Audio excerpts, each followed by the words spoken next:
To Be Are Not To Be by Kurt Vonnegut, Jr. Originally published in Worlds of If, January 1962.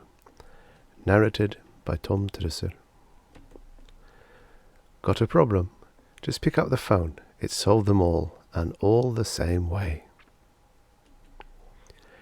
Everything was perfectly swell. There were no prisons, no slums, no insane asylums, no cripples, no poverty, no wars. All diseases were conquered. So was old age. Death, barring accidents, was an adventure for volunteers. The population of the United States was stabilized at 40 million souls. One bright morning in the Chicago lying-in hospital, a man named Edward K. Whaling, Jr. waited for his wife to give birth. He was the only man waiting.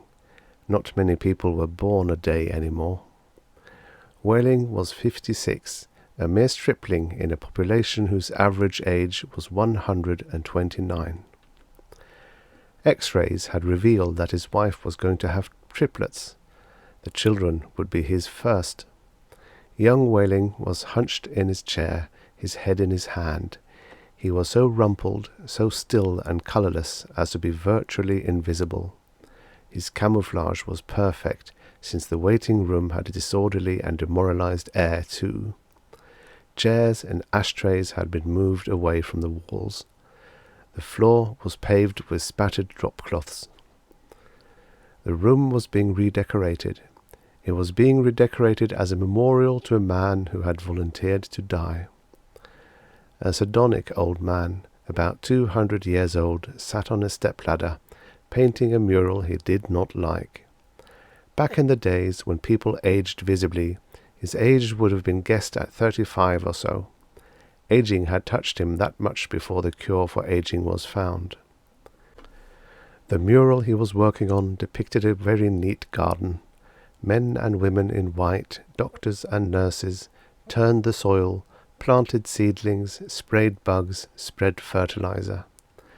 Men and women in purple uniforms pulled up weeds, cut down plants that were old and sickly, raked leaves, carried refuse to trash burners. Never, never, never, not even in medieval Holland or old Japan, had a garden been more formal, been better tended. Every plant had all the loam, light, water, air, and nourishment it could use. A hospital orderly came down the corridor, singing under his breath a popular song. If you don't like my kisses, honey, here's what I will do. I'll go see a girl in purple, kiss this sad world toodaloo. If you don't want my lovin', why should I take up all this space? I'll get off this old planet, let some sweet baby have my place. The orderly looked in at the mural, and the muralist. Looks so real, he said. I can practically imagine I'm standing in the middle of it. What makes you think you're not in it? Said the painter. He gave a satiric smile. It's called the Happy Garden of Life, you know. That's good of Dr. Hitz, said the orderly. He was referring to one of the male figures in white, whose head was a portrait of Dr. Benjamin Hitz, the hospital's chief obstetrician. Hitz was a blindingly handsome man. Lot of faces still to fill in, said the orderly. He meant that the faces of many of the figures in the mural were still blank. All blanks were to be filled with portraits of important people on either the hospital staff or from the Chicago office or the Federal Bureau of Termination. Must be nice to be able to make pictures that look like something, said the orderly. The painter's face curdled with scorn. You think I'm proud of this daub? He said. You think this is my idea of what life really looks like? What's your idea of what life looks like? Said the orderly. The painter gestured at a foul drop-cloth. There's a good picture of it, he said. Frame that, and you'll have a picture a damn sight more honest than this one. You're a gloomy old duck, aren't you? Said the orderly. Is that a crime? Said the painter. The orderly shrugged. If you don't like it here, Grandpa, he said, and he finished the thought with a trick telephone number that people who didn't want to live anymore were supposed to call. The 0 in the telephone number he pronounced naught. The number was 2B or naught 2B. It was the telephone number of an institution whose fanciful sobriquets included Automat, Birdland, Cannery, Catbox, De-Louser, Easy Go, Goodbye Mother, Happy Hooligan, Kiss Me Quick, Lucky Pierre, Sheep Dip, Warring Blender, Weep No More, and Why Worry. To be or not to be was the telephone number of the municipal gas chambers of the Federal Bureau of Termination. The painter thumbed his nose at the orderly. "When I decide it's time to go," he said, "it won't be at the Sheep Dip." "A do-it-yourselfer, eh?" said the orderly. "Messy business, Grandpa. Why don't you have a little consideration for the people who have to clean up after you?" The painter expressed with an obscenity his lack of concern for the tribulations of his survivors. "The world could do with a good deal more mess, if you ask me," he said. The orderly laughed and moved on. Wailing, the waiting father, mumbled something about raising his head, and then he fell silent again. A coarse, formidable woman strode into the waiting room on spike heels. Her shoes, stockings, trench coat, bag, and overseas cap were all purple, the purple the painter called the colour of grapes on Judgment Day. The medallion on her purple musette bag was the seal of the Service Division of the Federal Bureau of Termination, an eagle perched on a turnstile. The woman had a lot of facial hair, an unmistakable moustache, in fact. A curious thing about gas chamber hostesses was that, no matter how lovely and feminine they were when recruited, they all sprouted moustaches within 5 years or so.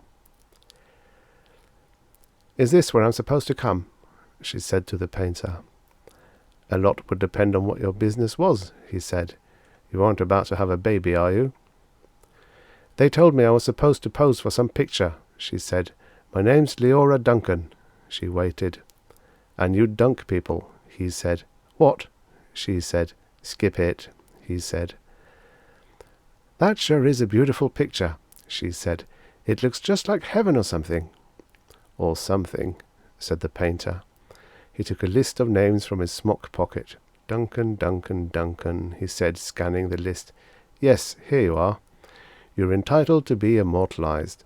See any faceless body here you'd like me to stick your head on? We've got a few choice ones left." She studied the mural bleakly. "Gee," she said, "they're all the same to me. I don't know anything about art." "A body's a body, eh?" he said. "All righty.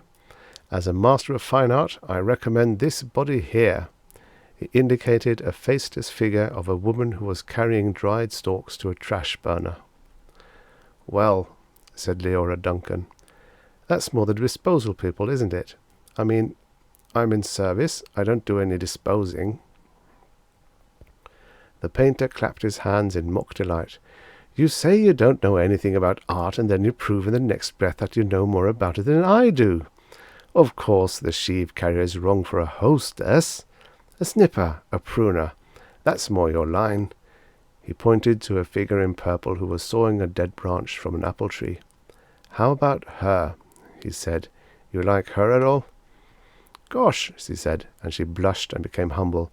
That puts me right next to Dr. Hitz." "That upsets you?" he said. "Good gravy, no," she said.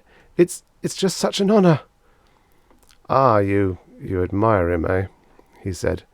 "Who doesn't admire him?" she said, worshipping the portrait of Hitz. It was the portrait of a tanned, white-haired, omnipotent Zeus, 240 years old. "Who doesn't admire him?" she said again. "He was responsible for setting up the very first gas chamber in Chicago." "Nothing would please me more," said the painter, "than to put you next to him for all time. Sawing off a limb that strikes you as appropriate?" "That is kind of like what I do," she said. She was demure about what she did. What she did was make people comfortable while she killed them. And, while Leora Duncan was posing for a portrait, into the waiting room bounded Dr. Hitz himself. He was 7 feet tall, and he boomed with importance, accomplishments, and the joy of living. "Well, Miss Duncan," he said, and he made a joke. "What are you doing here?" he said. "This isn't where people leave. This is where they come in." "We're going to be in the same picture together," she said shyly. "Good," said Dr. Hitz heartily. "And say, isn't that some picture?" "I sure am honored to be in it with you," she said. "Let me tell you," he said, "I'm honored to be in it with you. Without women like you, this wonderful world we've got wouldn't be possible." He saluted her and moved towards the door that led to the delivery rooms. "Guess what was just born," he said. "I can't," she said. "Triplets," he said. "Triplets," she said. She was exclaiming over the legal implications of triplets. The law said that no newborn child could survive unless the parents of the child could find someone who would volunteer to die. Triplets, if they were all to live, called for 3 volunteers. "Do the parents have 3 volunteers?" said Leora Duncan. "Last I heard," said Dr. Hitz, "they had 1, and were trying to scrape another 2 up." "I don't think they made it," she said. "Nobody made 3 appointments with us. Nothing but singles going through today, unless somebody called in after I left. What's the name?" "Whaling," said the waiting father, sitting up, red-eyed and frowsy. "Edward K. Whaling, Jr. is the name of the happy father-to-be." He raised his right hand, looked at a spot on the wall, gave a hoarsely wretched chuckle. "Present," he said. "Oh, Mr. Whaling," said Dr. Hitz, "I didn't see you." "The invisible man," said Whaling. "They just phoned me that your triplets have been born," said Dr. Hitz. "They're all fine, and so is the mother. I'm on my way in to see them now." "Hooray," said Whaling emptily. "You don't sound very happy," said Dr. Hitz. "What man in my shoes wouldn't be happy?" said Whaling. He gestured with his hands to symbolize carefree simplicity. "All I have to do is pick out which one of the triplets is going to live, then deliver my maternal grandfather to the happy hooligan, and come back here with a receipt." Dr. Hitz became rather severe with Whaling, towered over him. "You don't believe in population control, Mr. Whaling?" he said. "I think it's perfectly keen," said Whaling tautly. "Would you like to go back to the good old days when the population of the Earth was 20 billion, about to become 40 billion, then 80 billion, then 160 billion? Do you know what a druplet is, Mr. Whaling?" said Hitz. "Nope," said Whaling sulkily. "A druplet, Mr. Whaling, is one of the little knobs, one of the little pulpy grains of a blackberry," said Dr. Hitz. "Without population control, human beings would now be packed on this surface of this old planet like druplets on a blackberry. Think of it." Whaling continued to stare at the same spot on the wall. "In the year 2000, said Dr. Hitz, "before scientists stepped in and laid down the law, there wasn't even enough drinking water to go around and nothing to eat but seaweed. And still people insisted on their right to reproduce like jackrabbits, and their right, if possible, to live to forever." "I want those kids," said Whaling quietly. "I want all 3 of them." "Of course you do," said Dr. Hitz. "That's only human." "I don't want my grandfather to die either," said Whaling. "Nobody's really happy about taking a close relative to the cat box," said Dr. Hitz gently, sympathetically. "I wish people wouldn't call it that," said Leora Duncan. "What?" said Dr. Hitz. "I wish people wouldn't call it the cat box, and things like that," she said. "It gives people the wrong impression." "You're absolutely right," said Dr. Hitz. "Forgive me." He corrected himself, gave the municipal gas chambers their official title, a title no one ever used in conversation. "I should have said Ethical Suicide Studios," he said. "That sounds so much better," said Leora Duncan. "This child of yours, whichever one you decide to keep, Mr. Whaling," said Dr. Hitz, "he or she is going to live on a happy, roomy, clean, rich planet, thanks to population control. In a garden like that mural there," he shook his head, 2 centuries ago, when I was a young man, it was a hell that nobody thought could last another 20 years. Now centuries of peace and plenty stretch before us as far as the imagination cares to travel." He smiled luminously. The smile faded as he saw that Whaling had just drawn a revolver. Whaling shot Dr. Hitz dead. "There's room for one, a great big one," he said. And then he shot Leora Duncan. "It's only death," he said to her as she fell. "There, room for 2. And then he shot himself, making room for all 3 of his children. Nobody came running. Nobody, seemingly, heard the shots. The painter sat on the top of his stepladder, looking down reflectively on the sorry scene. The painter pondered the mournful puzzle of life, demanding to be born, and once born, demanding to be fruitful, to multiply and to live as long as possible, to do all that on a very small planet that would have to last forever. All the answers that the painter could think of were grim, even grimmer, surely, than a cat box, a happy hooligan, an easy go. He thought of war, he thought of plague, he thought of starvation. He knew that he would never paint again. He let his paintbrush fall to the drop cloths below, and then he decided he had had about enough of life in the happy garden of life too, and he came slowly down from the ladder. He took Whaling's pistol, really intending to shoot himself, but he didn't have the nerve. And then he saw the telephone booth in the corner of the room. He went to it, dialed the well-remembered number, 2B R02B. "Federal Bureau of Termination," said the very warm voice of a hostess. "How soon could I get an appointment?" he asked, speaking very carefully. "We could probably fit you in late this afternoon, sir," she said. "It might even be earlier if we get a cancellation." "All right," said the painter. "Fit me in, if you please." And he gave her his name, spelling it out. "Thank you, sir," said the hostess. "Your city thanks you, your country thanks you, your planet thanks you, but the deepest thanks of all is from future generations."